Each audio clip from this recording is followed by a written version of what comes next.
Assalomu alaykum bey aka. Aleyküm assalom. Doğrumuzdan kimdir palov açacak? Açaversinlar. Karvon ko'p, rizqi bo'lak. İki taşın ortasında otursan ham narsang zo'r bo'lsa kelib ketadilar. Beydan 4 tane program yuvar, qarashib beradilar.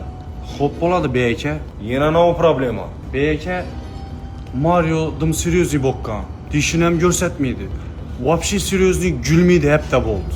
Oyda sambayla oturttu. 4 bolup baktarat markasına ötürüp adduş yetip kıdıklasınlar, açılış ketadi. Xo'p bo'ladi bey aka. Baq tarafı ötün. Bey aka, Tilla deyen bloger baradi bilsangiz. Hava baradi. Başka palovni reklama etibdi. Allah'ını etkenler. Tıllağa ekber açtı. Kordakam yok.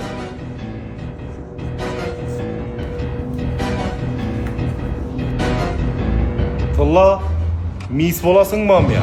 Kudret. Özün bilesen nişet işte. Ne oldu?